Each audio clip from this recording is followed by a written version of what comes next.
few minutes for everyone to arrive, and then we'll start our presentation.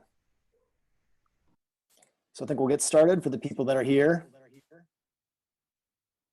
Welcome everyone to Indigenous Micronesia versus Global Climate Change. My name is Andrew Stone. I'm a Rotary Peace Fellow. We are here tonight online and live also from the Rotary Peace Center at Chulalongkorn University in Bangkok, Thailand. And just to notice, this event is being recorded, so you can take whatever steps with your camera that you wish, your personal camera. I'd like to start with a thank you to Rotary and the Rotary Peace Fellow program for bringing us all together. Rotary Peace Fellows, myself and Spencer, to study peace building. As a result of these Rotary Peace Fellowship programs, we have over 1,000 fellows globally and our alumni association involved in on-the-ground projects, as well as education and cultural exchange events like we have here tonight. This event was organized by a subgroup of the Rotary Peace Fellow Alumni Association Asia Oceania Working Group and Spencer Loon. He's managing our platform tonight. Thank you, Spencer. This is the second in a series of films that we plan to happen on the last Saturday of the month every month. Last month, Spencer organized an event with some Lao filmmakers releasing short films about the construction of a railway between southern China through northern Laos to the Lao capital of Vientiane. And this is a theme in our series. Our films each month tend to focus on some aspect of environment and people's lives and livelihoods related to the environment around them and the mixed impacts of development on their lives. Tonight, our film follows Larry and his crew of young canoe builders from the Pacific island state of Yap in the Federated States of Micronesia as they learn traditional navigation skills and race to build an ocean-going canoe to sail to Guam in time for the Festival of Pacific Arts and Culture to deliver a message of warning and hope about the dangers of climate change, impacts of climate change on island culture. After the film tonight, we will have a live panel discussion moderated by Dr. Vitun Viryasakultorn, Deputy Director of the Rotary Peace Center at Chulalongkorn University in Bangkok, Thailand, with the film's producer and director, Douglas Varshall. We also have with us tonight Sandra Okada, who's the president of a traditional seafaring organization, TASA, and Master Seafarer Larry Ragatal, also Larry Shaumai and Melissa Taitano, who were involved in the voyage that we're about to see. So thank you for coming again, everyone. The film is about 70 minutes long, after which we will rejoin for the discussion with the producer director and the people involved in the voyage. If you just joined, we're coming together live and online from the Rotary Peace Center at Chulalongkorn University in Bangkok, Thailand. If there aren't any other staff announcements, we'll ask Spencer to start the film, Waa'Gey, Mysteries of the Wayfinding Voyage. Technology, it can get us very exciting, but I think we always revert back to the roots of things, yeah. You know, here we are trying to get this film on and we're all excited. But anyways, the film, as you will see, hopefully we'll get over the technical glitch there. But hello to everyone, by the way, my friends from Guam who are on. It's so good to see people that you recognize. The film speaks to, and as you probably read it on the email that went out and the flyers, Douglas Farjol worked with me to get a few of our Waa'Gey boys. Waa'Gey is an organization that I helped co-founded, and in fact, as I'm speaking, I'm out here in South Carolina trying to work with blacksmiths to forge a new adze blades so that we can continue carving canoes.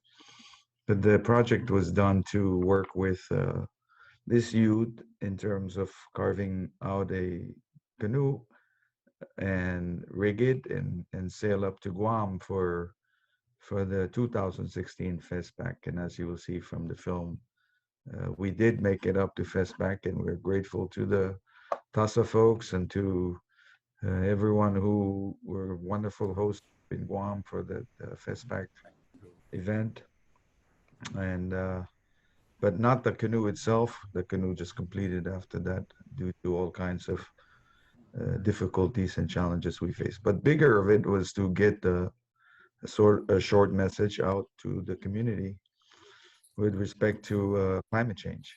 And so a sail was woven by Bandanas materials, and that sail, my hope at that time was to have that sail travel the world on its own. It's gone to places from Guam to, it was displayed at the University of Guam, then it went up to Hawaii, and then it went up to New York for the first Ocean Summit by the United Nations. And that sail was was on display there. It went to Hamburg, Germany for the G6 summit there, and then eventually to Australia. So the sail is still making its circumferential voyage, but hopefully one day it'll get back. Not sure if we've gotten over the technical issue, Andrew. Will be moderated by Dr. Batoon, the program's Deputy Director at the Rotary Peace Center. You are welcome to put some questions or comments into the chat box, and I believe he has some questions prepared as well. So again, we're going to be meeting now with Master Seafarer Larry Regatal, who you saw in the film, Sandra Okada, who is president of TASA, the Seafaring Association. We have Larry Shamai and Melissa Taitano, I believe, yes. And the director and producer of the film, Douglas Varshall, is also with us today. So with that, I'll hand it over to you, Ajahn Batoon. Well, thank you, Andrew. Thank you very much. I hope you all enjoy the film. I think you will agree with me that it's a beautiful documentary film. It was very well shot, well documented. And I think you will also agree with me that climate change is real. It's happening everywhere. It's not just in Micronesia. Well, one thing that I just want to add here before I continue with asking question is the Rotary International recently just added one more area of interest, which is environment. Now we're talking about here peace and development and also environment. So you can see from this film that it is serious and we are dealing with all these things now. I think I'll just, because we only have half an hour for the discussion, I just want to go maybe to Larry because he was in the film from the beginning to the end. And I really like the beginning of the film when he was in the classroom with his students and talking about the changing environment and that impacting culture and things like that. And culture is also changing. And at the end, he also mentioned about, again, you know, climate change and something that is beyond our control.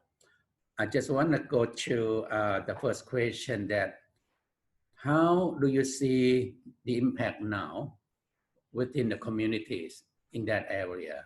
Actually, the film mentioned a lot about that already, but perhaps you can give a few more comments on that, that after, I think the film was documented in 2018, that was correct? 2 years ago. 16, 17. 2016, now 2020. So now after 4 years, are things getting worse? Is anything that you are trying to solve the problem there? So Larry, you have any question? You have any comment on that? And Sandra can also comment on that, please. Yes, so thank you, Dr. Vitun, and I welcome once again everybody that is on the show or on the screening. And as far as the question of climate change and how it's impacting small islands like Lamatrek that is nothing more than 6 feet above sea level, it's real, it's happening. Yes, film was shot out in 2016. So here we are, 2020, and I'm pretty sure that a lot more happen in as far as all the physical impact of climate change from saltwater intrusion into our meager resources, narrow patches, to coral reef bleaching, name it, etc. It's happening. I think for us as a small community, our issue now, very compelling issue, is for us to start to look at how we can survive beyond. The island might be underwater some years down the road, but I think even before it goes underwater, it's probably going to be rendered useless for inhabitants if the small water lens, freshwater lens, is no longer there and killing all the crops that we depend on. So I know that there is a steady trend of people, not just from Lamatrek, but also small islands that are part of the outer island groups in the FSM or Federated States of Micronesia, and maybe perhaps like elsewhere, a trend of people migrating to the centers. And for us in Yap, I recall not too long ago, when my first time I visited the Yap Center, our community of outer island people that would go there only were confined to, or at least limited to, medical referrals. That has changed over time. Used to be around nothing more than 200 people the most, hovering around that number in the main island of Yap. Those who work for the government and those who are going there for medical reasons. Today, however, is surely over 1,000 of us from all the outer islands in Yap moving to the center. Of course, we're moving there by choice, but I know that it won't be too long before we are forced to move there. So maybe addressing the issue for us might be, how we relocate eventually, which then brings a lot more into question of how do we maintain our culture and therefore our identity in that regard. So really the backbone, if you like, to Waa'Gey, which is also titled the film, and that's the organization that we started, is to try and see if we can replicate some of this in the new settlement that we have of Main Island Yap now, and ensuring that the future generation can at least learn as best as they can, or as we can, by pairing elders with the young people to continue this traditional knowledge of seafaring. Again, I like to just point out that seafaring, that's one component of it that you might have seen, which is the canoe and the actual navigation by stars and getting from one point to another. But the bigger picture is more than that. It's all about greater values that lies behind seafaring that allows apprentices and those that are learning to learn more than just that. It entails a whole series of indigenous knowledge that has their own values, that means more than just getting from place to place. But climate change is real, it's happening, and unfortunately we're probably the least contributor to it in terms of the impact, but we are at the forefront, that's for sure. And I think I'll leave it there and see if Sandra and others, Larry is in the background, if you want to say something I can easily translate, and Melissa Douglas as the producer of the film. So thank you. Thank you, Larry. Sandra, you have anything to add on, please?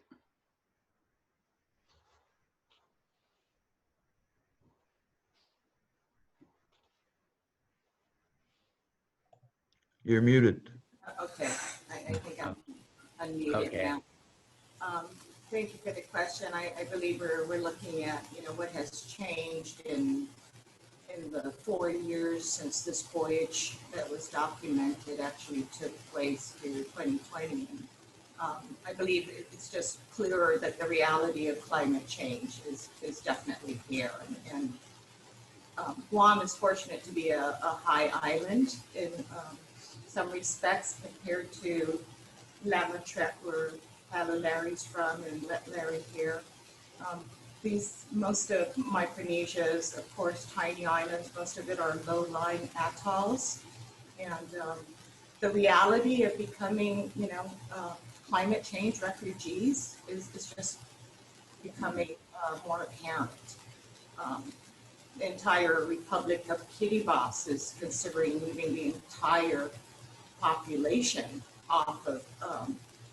So, I mean, that's mind-boggling that an entire country may be displaced and may become climate change refugees. And when you think of traditions and culture and how deeply rooted it is in our identity, how do you relocate an entire country and take those traditional knowledge and skills and culture and identity in the wake of an event that we contribute very little to, but are incredibly impacted by as Pacific people and islanders.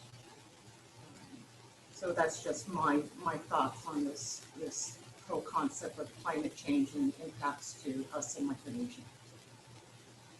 Thank you, Sandra. Any other person in the panel? Is the young man sitting behind you wanna say something? Any comments? No. Okay. Well, actually, that in your response actually lead to the second question that I have is that how do you foresee any conflicts that might occur in your community caused by climate change?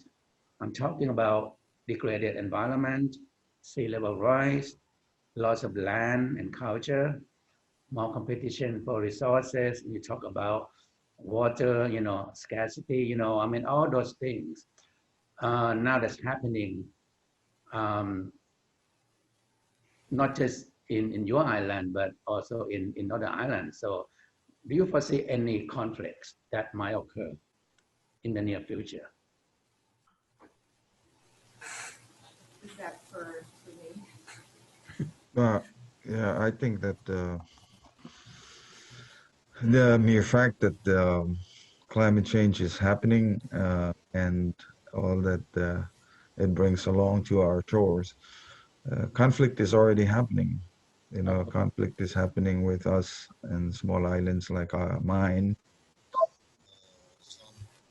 even from having to move from one place to the other. But I think for the most part, for us, it's the unknown. What will happen to our children? What will happen to the culture that is in that way? So um, I think to that regard, the conflict continues and will continue to happen as we go down the road, and it's a matter of us making sure that we can survive as a group of people. Mm-hmm. And that's sort of like the reason why we want to get the message out, get our bandana sail to go display at places around the world, and spread the message that the climate change is in fact real, uh, and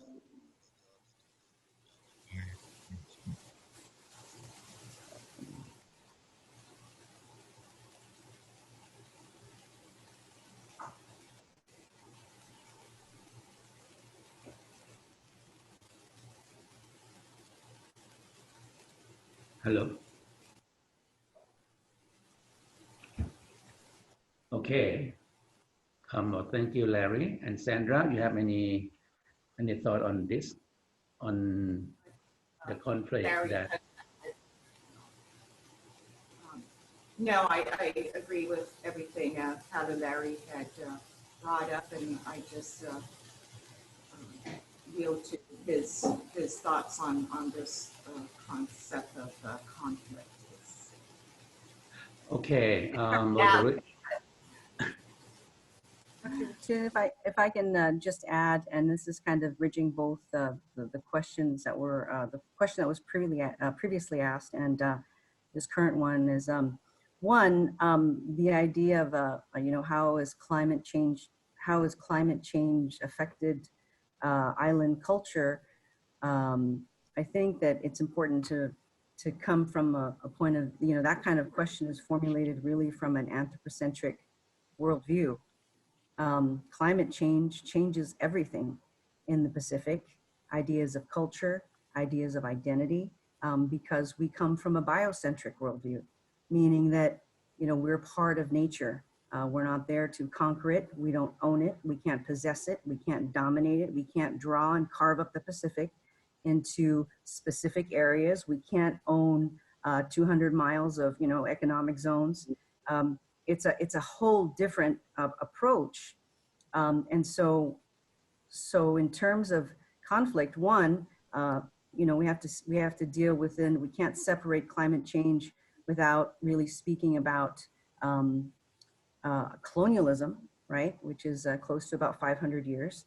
And then climate change really kind of, it tells us that, you know, a kind of Western approach, industrialization, accumulation of material goods, that while we have to live, and I'm from Guam and I was born and trained in the American system, that in order to survive, we have to pick up skills, you know, from the more modern world. Yet at the same time, we come from different respective cultures, island cultures, where we still, in order to survive within our own cultural environments, we have different realities and different values. So there's always been conflict, you know. And so when it comes to climate change, on one hand, you know, basic things like, and Larry mentioned some of the main ones, you know, the ocean is hotter. We see the beautiful corals that we used to swim in are now dead, right? We, you know, go out and fish, and the fish that are along the reef, their bellies are filled with coral because they're starving and they're trying to exist. You know, amidst all of the demands that, you know, the kind of the Western society has really, you know, asked of nature, right? So, so I think that really what we've tried to do is and I think that, you know, one of the things that I've come to learn is that with climate change, there's also been a catalyst to return back to those things that we know are tried, you know, have been tried and they're true. Things that have lasted longer than 500 years. We're talking about seafaring. We're talking about oral tradition. We're talking about stories that we've been told since we were younger that have been relegated to realms of legend and, you know, things that are mythic. So, you know, climate change is not simply an assault on our way of living. It's an assault on our homes, on our land, on our heavens, on our spirits. You know, that's of a people. Now, Micronesia is really fascinating because we were the first settled in the Pacific. So we can see why, you know, it was wonderful that the Hawaiian Renaissance was really prompted by and really, you know, assisted by efforts of Nainoa Thompson, but also, you know, our esteemed, you know, Grand Master Traditional Navigator Maupialu from Satchwell.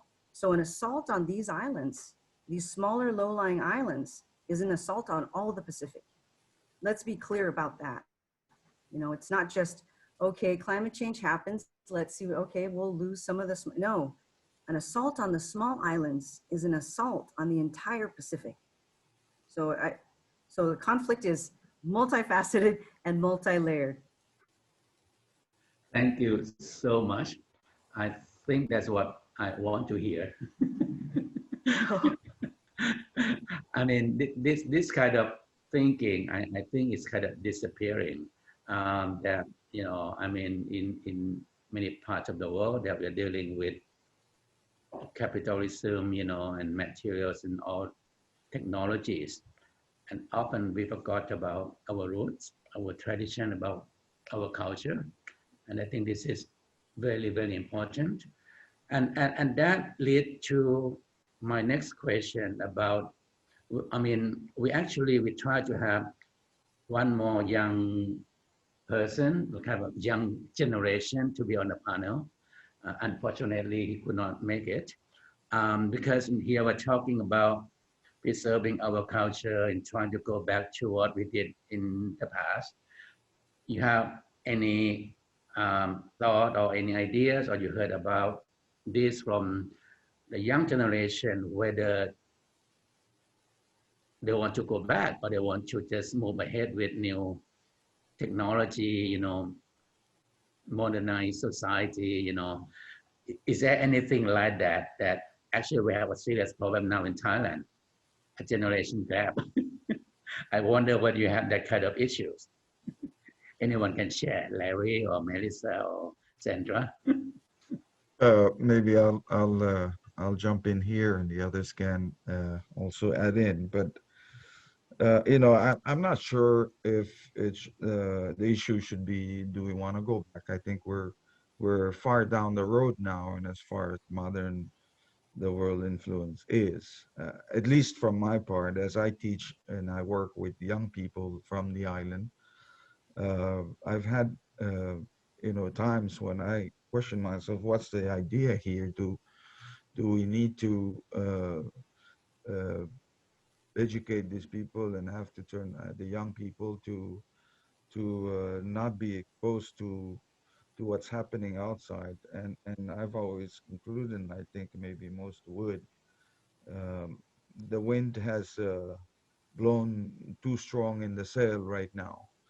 But I think that our ancestors also found the tech came up with the technology, as you saw in the film, for us to reef that sail, and to reef it so as to allow smaller target from the wind so that we can sail smoothly. To me, that's sort of like the mission that I see, is to work with young people like my nephew there, the other Larry sitting behind, give them the exposure necessary, but even more importantly, ensure that they know their roots.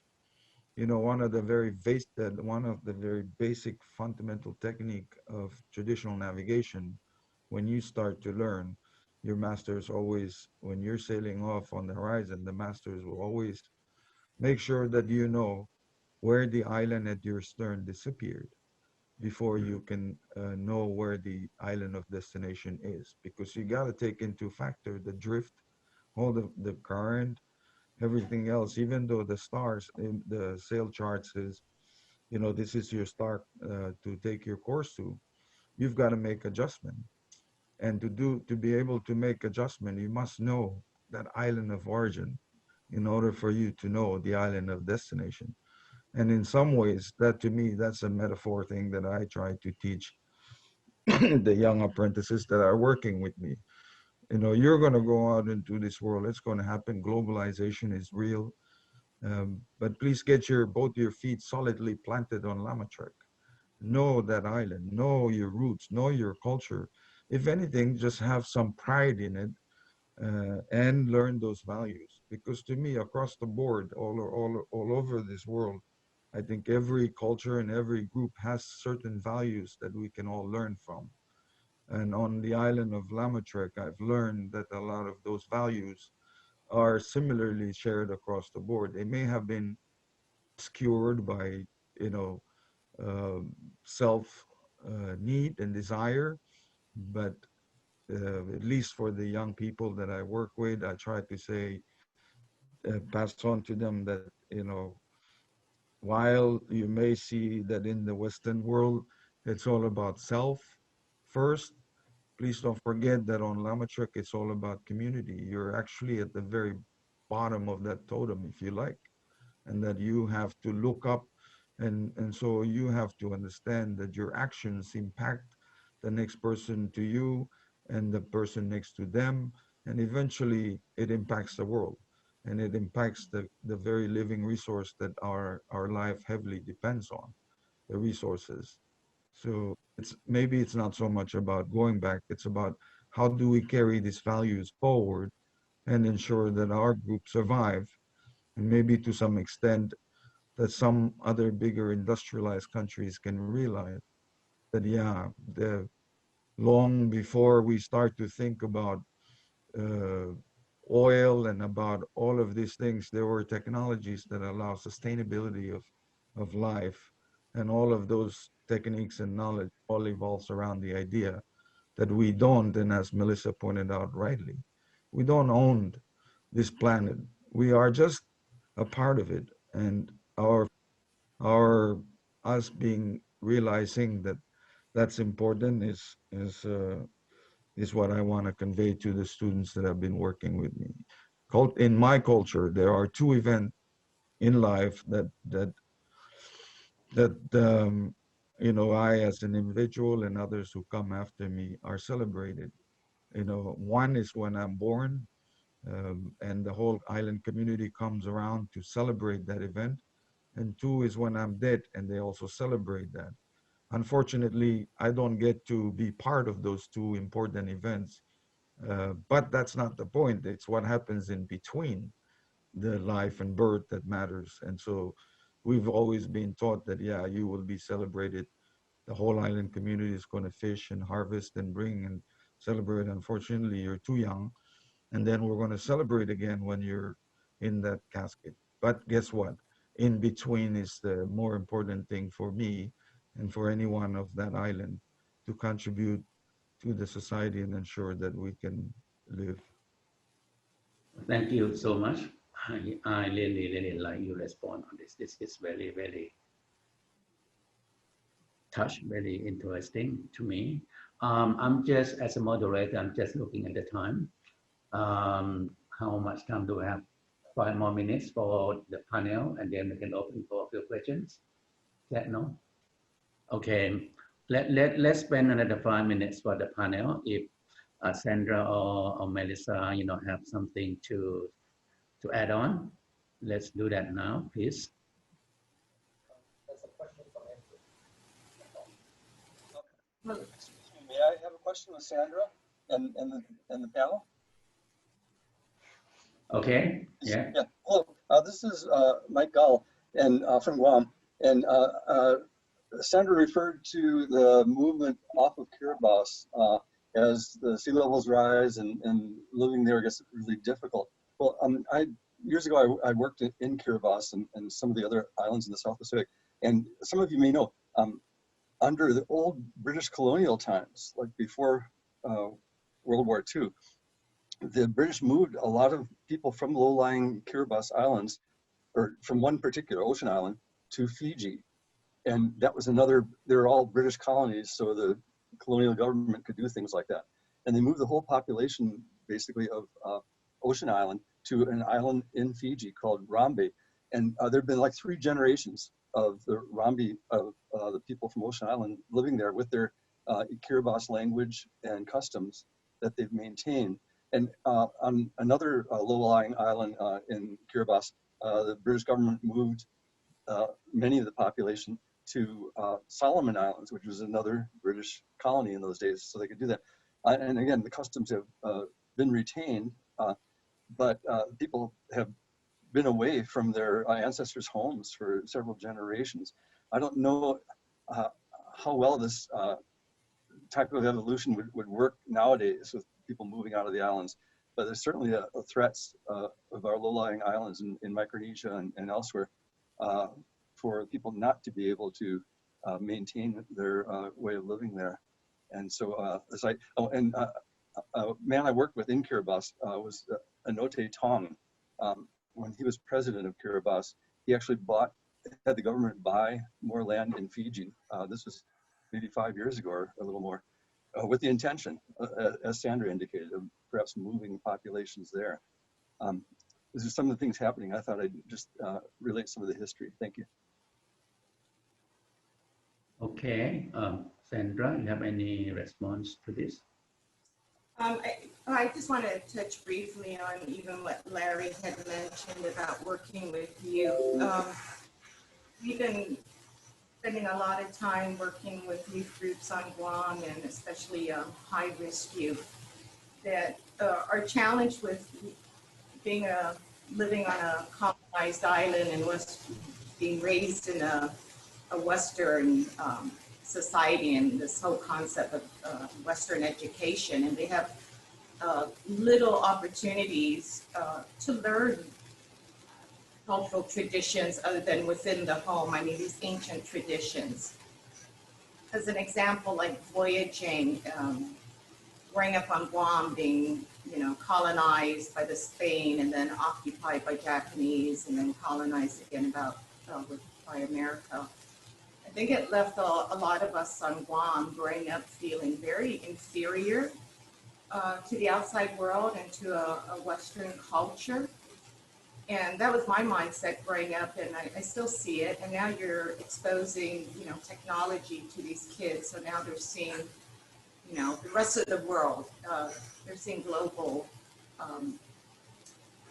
They're having an impact through technology, what's going on. That the youth that we've worked with, and some of these high-risk youth especially, after spending some time with us, it really instills a strong sense of identity and pride in being descendants of seafaring people. For them to understand they come from a culture where, canoes were hand carved out of trees, and our ancestors made this thousands of miles of voyaging and, against the wind and into the sun thousands of years ago.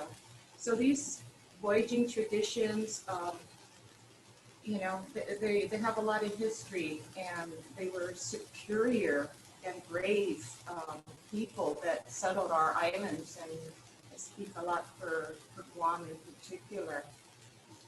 And today we're sharing that with these kids, and we're seeing an impact, and we're seeing a thirst by the youth today. And I think that kind of drives us in our efforts with Larry and Waa'Gey, and especially, CASA, that we understand the faster we move forward and the faster we have to face issues of globalization and climate change, the harder we have to look back to traditional knowledge and ancient and cultural practices of living within your environment and sustaining your life, and not being so dependent on what the ships bring in. I mean, going back to traditional farming, because voyaging, as Larry's mentioned, is a set of systems. It's not just about carving a canoe and knowing how to navigate by the stars. It includes identifying your indigenous wood that's strong enough for the canoes. It's about planting the food and traditional farming to prepare for the voyage, like we saw in the film, taro, breadfruit, bananas. It's about recognizing sea markers and the types of fish you're able to spot, and migration patterns of pilot whales. All this knowledge and medicine, massage, traditional medicine. These are things we've taken for granted. We've kind of put it behind us. But again, this is what we're trying to instill in our youth today.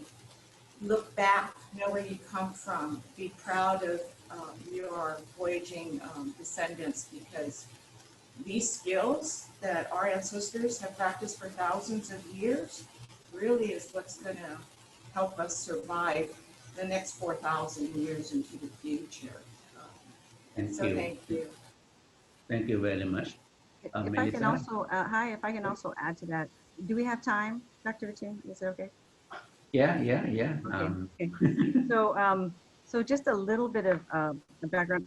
I'm a proud member of the House of Fatima, the Canoe House in Guam, and I'm actually a carver, but I carve storyboards and I carve kana boards. I just started becoming very interested in carving canoes because I realized that traditional seafaring, traditional navigation was not only about being able to travel from one island to another island, but it's also a vessel, a spiritual vessel, that allows island people to transcend metaphorically, You know, as strange as that may sound to some people out there, it's a way of survival of people. We inherited that particular legacy, right, from our Austronesian seafarers. But the connectedness to land, the calling, you know, I think climate change in a very strange and unique way has presented some challenges, but also some very unique opportunities. So I, you know, was just kind of called to carve. I was called to go to the canoe house and say, you know, as a female, and I'm not a young student, clearly I'm not a young student, but as a female, I kind of walked in there and, you know, surrounded by men who are all carving. I thought, well, you know, what am I doing? But it was just a calling, just as I have a son who, you know, for the longest time, you know, all he wanted to do was play internet games and was not even interested. But in the period of COVID, it's kind of, it's changed. All of a sudden he's spearfishing every day. You know, we used to spearfish when he was younger, and all he wants to do is go to the ocean. So I think there's a particular calling that when Mother Earth starts to hurt, that the indigenous people who know her ways are also called. And that might sound really strange to people, but, and I understand why, but that's our orientation. That's our reality, you know, and the further away that our children whose blood is connected to our ecological landscape, the further away that we get from there, the more lost we are. And somehow, and I can't explain exactly how that, you know, happens, why my son, who was never, you know, who he's always been a good swimmer, always loved the ocean like many of the children. But, you know, now all he ever wants to do is go into the ocean. Just like you know, I didn't have any orientation about, you know, carving canoes. I was carving other things, but now I'm called to do that. And I think in many ways, the threat to our environment is a catalyst to indigenous knowledge and indigenous ways that are more sustainable, you know, more sustainable in the current world. And I think it's not about choosing, because the reality is that we're made of both, right? There's nothing that can change the fact that, you know, Guam was colonized, and that entire history, that I went to an American school, and there were really good things. I mean, there's great things about Western culture. There's wonderful things about science. But I think it also has made me very well aware as an indigenous person that I can't just kind of try to mimic, you know, Western institution and Western ways. I really have to take a look at what's important and what promotes local culture. So take the best of what Western science and Western knowledge has to offer, but also take what's relevant of indigenous culture in today's context in order to create a balance, right? A balance between, so that, you know, I can do things like, on one hand, I can carve the kana boards, the spirit boards, I can carve canoes, but I can also pay taxes, you know. I mean, but that's conflict, you know, and that's something that I don't think it's necessarily something that we, you know, have to look at and lament. I think that was just something that we have to appreciate as a strength, and try to convince others that, you know, in this age of really not epistemic exploitation, but epistemic modernization, that as indigenous people, as island people, we have much to offer, you know, and that whatever, and we don't have to take everything. We don't have to model ourselves after Americans or after the British or after the French. That we're strong, and we're stronger, you know, because of it. So I don't think it's a choice. I think we can do both. And one of the, you know, Larry messaged me because I'm working on a model canoe with him, and because he's away, right? I've been, you know, carving out the pieces, and I would send him pictures. So this is an example of kind of adaptation, right? And sending him pictures, and so he's gotten the skill of being able to, on his smartphone, mark up the pictures. And I had my son teach me how to be able to mark pictures so that, you know, he can tell me what the next cut's going to be. There are creative ways, and I think technology is not necessarily a bad thing. Technology can be used for good things, to promote our cultural ways. We just have to be able to articulate them, and we have to be able to identify them and decide what's culturally relevant and what's important, right, in today's age. Oh, thank you. Thank you so much. That was very, very interesting response. In terms of the time that we have, I wish we had more time, but I think we really have to cut it short now because it has been 2 hours. And I would like to thank all the panelists and again, for being with us today.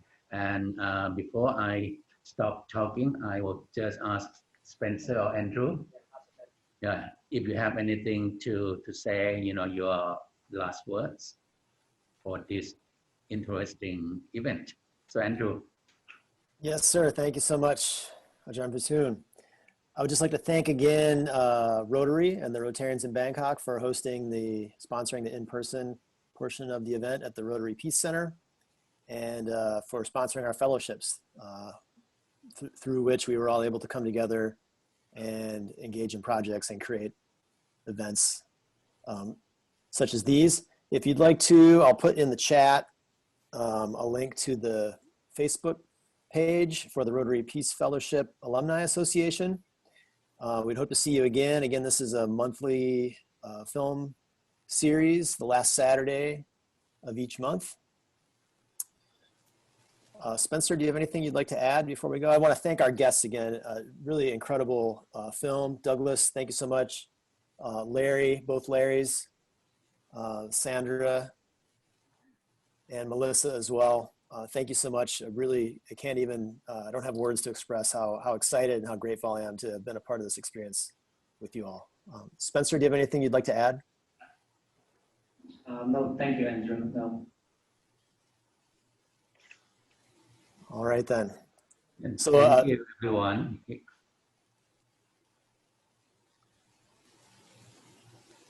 Ajahn Patoon, do you have anything you'd like to say to close us out?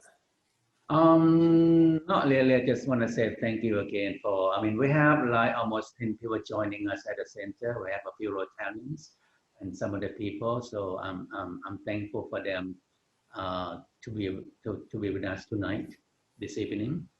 And Thank you, Doug, for the film. You want to say something, Douglas? You have been quiet. Just say a few words. You did a very good job. No, I mean, I really don't have anything to say other than because you've listened to me for an hour and, 15 minutes?